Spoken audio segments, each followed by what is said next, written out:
Ang manok, naliluto ni Inday. Chicken wing, macaroni. After the drama, I don't know, luto naman na siguro to. Here, the chicken. Why looks like that? Because it's a chicken, Jennifer.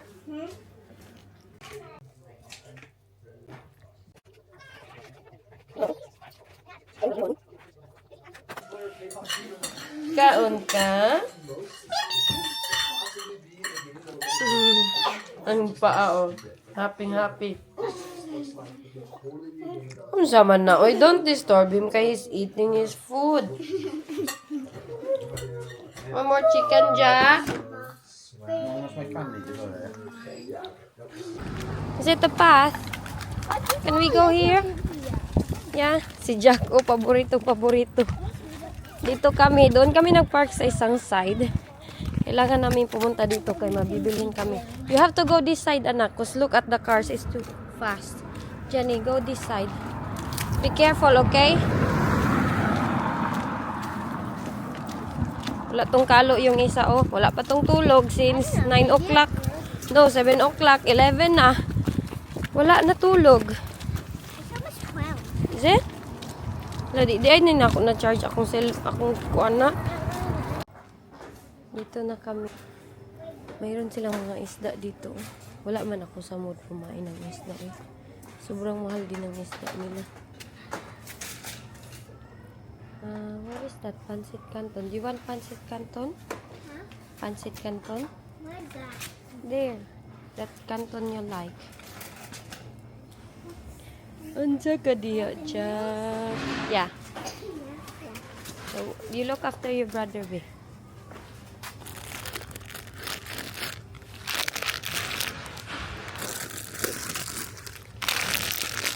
Tapos, ay, ito na lang yun, nak. Oh, ito na. Pag nandito kami, pinipigilan ko yung aking sarili kay sobrang daming makita. Tapos, we ended up buying a lot of things. There's no kuan here na. Peter. Teka lang, may durian sila. I don't think they have durian na. Yan silang durian. Wala ding kuan. Filipino. Ay, nan oh, Filipino hotdog. Is this the kuan beef? Look, nak, there's Filipino hotdog. Get 2 for the house. Daddy likes this one. My hands are cold. Yeah, it's too cold. Wait, my dear. Okay. Nagdadala ng kanilang mga seaweed kay sobrang laki ng seaweeds nila. Mahal pala yung seaweeds. Okay lang, oy. Eh, na-enjoy nila yan kainin. Alam niyo yung isang packet ng seaweeds? Oh, yeah. Show me your seaweed. Show tita your seaweed, be. Be. Ayan. Isang kainan lang yan nila. Iwan ko kung bakit nila nagustuhan yan. Kay dati ako ba ayaw ko man yan, oy. First time ko tumikim yan, ayaw ko. Nasanay na lang ako sa Thailand lang. Nung nagturo na ako sa Thailand. Pero sa Pilipinas dati, nagdala si mama ng ganyan ba. Na, wag yun mi, nag-enjoy. Kay yung galing si mama sa abroad, nagdala siya ng ganyan. Wala yung kumain. Hold. Wala na, gikumot na ni Jack. Happy ka? Dito tayo, oh. Paper. Dito tayo, daan lang. Oh, helicopters. Careful, there's car. Be careful. Unsa na, Jack?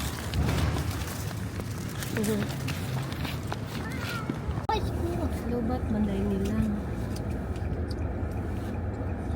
Kaming kailangan bilhin kay. Meron kaming bilhin sa dime. For the video is very special na aking friend.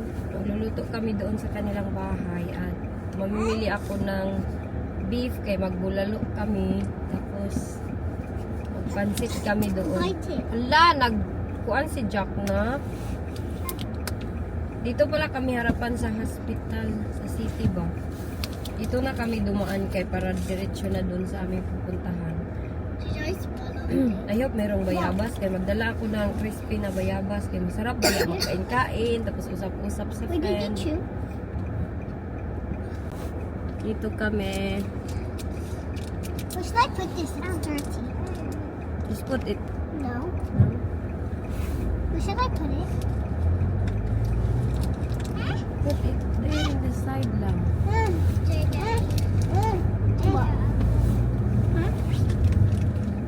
Put it in human. Can you put the rubbish like this in the rubbish?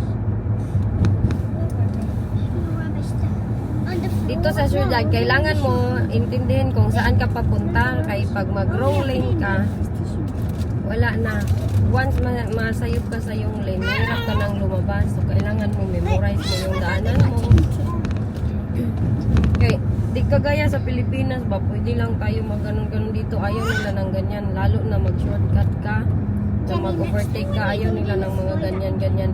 Yan yung maganda dito kay ang mga driver dito sa UK. Very ano sila ba? Disiplinado sila lahat. Mga maiingat talaga sila. Let's use them for the house. Green light. Are we going faster? Somebody's crossing in green light na. Unsa na si Jack? I don't know if this is, oh, it's 30 now. It's 20 a while ago.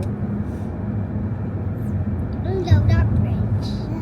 Will you turn off my camera lang? Please. I did what? Press 1. Dito na kami. Nakakalo na ang Jack. Paborito niya talaga yan maglakaw-lakaw, uy. Yes? That's okay. It will be okay later. Mommy, but I type on that. Yeah. We'll put something there later. Ganito sana kalaki yung sa akin ba? Pero parang wala ramang naka 1/4, 1/2. Maganda yung mga jacket nila, oh. Ay, ito yung akin na ginagamit ko, oh. Tag 7 na lang siya, ay. Ay, malaki. Grabe, naka-half price na lahat. Jackie boy. Gusto ko yung puti for Jack. Wala mang puti. Ito, ang cute sana, oh, kasi maliit. Puti. Walang puti. I like puti for you, Jack. Kaya ngayon kay kag puti at black. Hindi na tayo magpabudol. Oy, asan man yung dalawa? Iniwan na nila ako. Sana ba yun? Jessica! Andun na sila, ay, sa taas. Sige, manoon mag-away. Kira kayo will put this one. Teka lang. Lagyan ko.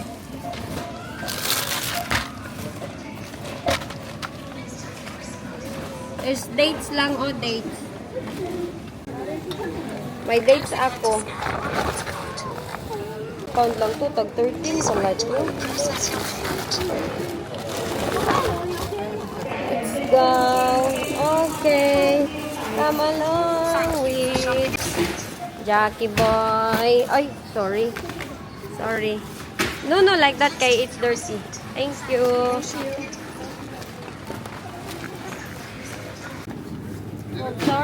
sorry. We'll move na. Oh, remember this thing? Yeah. Move. I'll give you this one, big. Get me this. Alugbati. Tapos, They so small. oh, mango. Guava. Hello! Nakapamili kami ng food sa Asian shop. Ayan, meron akong hotdog. Happy sa inyong inday kaya makakain tayo ng hotdog sa wakas. Ayan, may juicy hotdog. Meron akong longgan. I don't know, may ganyan ba kayo sa Pilipinas? Pero ito tag $7.99 or £8. Ito ako, alugbati. Bayabas, ni Inday Elgin.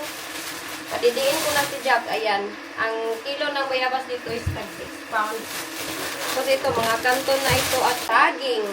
Napiis na. ha sa linya ni Inday. Oy, sarapan yan. Mag-pressure ko ako nito. Nag-prepare ako ngayon kay susunduin ko si Jessica at si Jenny. Alam nyo ba, si Bayaw, basta-basta na lang siya sumusugod dito sa bahay. At takot na takot ako sa aking bayaw kay feeling ko hindi na siya yung aking bayaw na nakilala ko dati. Kay dati kasi mabait man yun siya, oy, tapos concern. Ngayon talaga parang may napapansin ako na parang kakaiba na yun talaga. Parang hindi na siya, kay mayroon na akong nafe-feel na hindi na talaga yan siya. And I don't know kung ano yung reason behind. Hali, Jack! Dati. So, takot ako kay bisag unsa ka nang magpunta siya dito sa bahay ba. Magsugod-sugod siya. Ambot, hindi ako comfortable kasi pag sumasayaw naman yung isa dito. Hindi ako comfortable pa siya lang tapos alam niyo wala si Wayne dito sa bahay tapos bigla-bigla siyang pupunta dito sa bahay. Ganun, hindi ako comfortable. Lalo na alam ko yung mga pangyayari dati sa past na sa ginawa niya sa kay Wayne ba. Meron kasi yung nangyari sa kanila. Hindi ako comfortable talaga. So sinabihan ko si Wayne na kanang dili ko comfortable pag kanang magsugod-sugod imong isuon dito sa bahay. Pumupunta kung anytime gusto niya, pumupunta siya. Tapos sabi ko, ayaw ko bang buksan ba? Tapos ayaw ko man din isipin na kanang wala bitaw ko'y batasan pero feeling ko bitaw no. Something's wrong yun sa aking bayaw. Kaya bakit man ako natatakot sa kanya? Kung walang something's wrong, di ba? Kaya dati okay lang naman sa akin. Dati din kasi hindi yan siya pumupunta dito na siya lang. Kami yung ano sa kanya, mag-visit, ganun. Wala na yun ngayon. Ngayon hindi na kami nakakabisita sa hala, nabasa na si Jack. Sa kanya, wala na, nawala na yung mga routine na ganun. Siya gani, basta-basta lang siya susugod dito sa bahay. Yan, natatakot ako ba kay meron ako mga takot na kuan nafe-feel kay hindi gid normal. Parang feeling ko, sabi ko nga kay Wayne, honey, hindi man sa nag-iisip ako ng masama no, pero iba gid yung nafe-feel ko. Hindi talaga normal. Hindi normal yung aking nafe-feel, sabi ko kay Wayne.